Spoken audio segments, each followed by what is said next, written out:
ખુરશી પર બેઠા હોય ને તોય છોકરાઓને એમ લાગે કે મારો બાપ બેઠો હતો એટલે ઈ જ હું કહું છું એટલે ઈ તો ના પાછું તમે જો તમને સ્ફૂર્ણા થઈ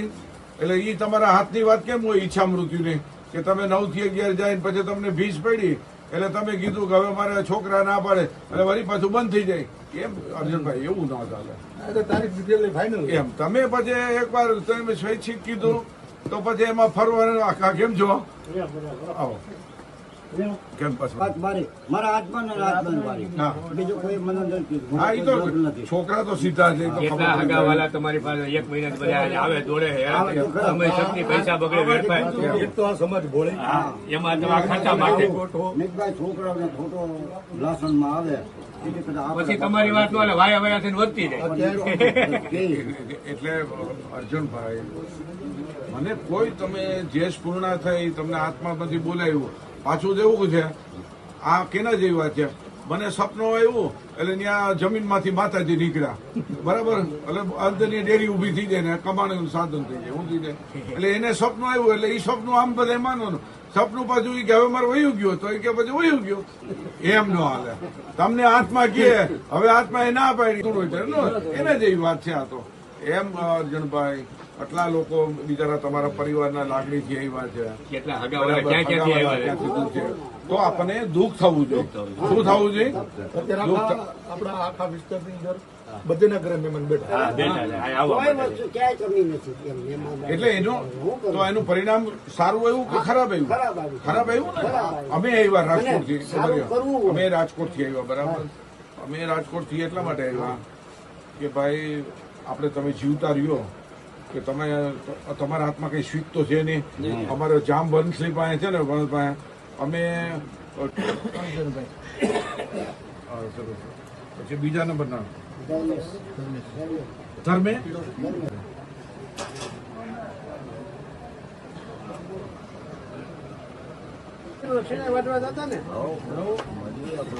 મોબાઈલ તમારું નામ શું અર્જુનભાઈ રૂડાભાઈ ખુમાણ આજે કેટલી તારીખ થઈ? 3જી તારીખ. બીજી તારીખ 2/4/2026 ના રોજ આજે મેં હા હા જો થાય તો કાંઈ નહીં એ બદલે હું આ મારે માફી માંગુ છું બરાબર ને? હા હાલો સાહેબ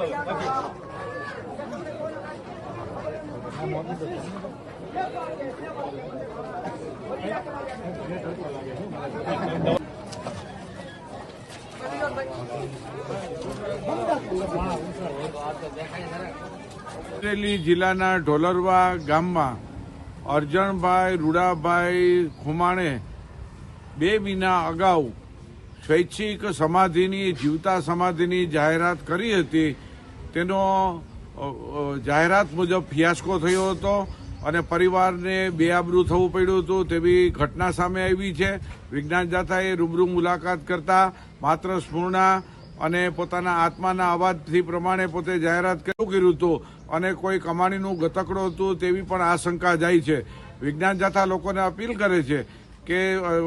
જીવતા સમાધિ લેવી કે સ્વૈચ્છિક સમાધિની જાહેરાત કરા કાનૂની અપરાધ છે અને લોકોને ભ્રમમાં નાખવું, પોતે આશીર્વાદ આપવા, દર્શન આપવા અને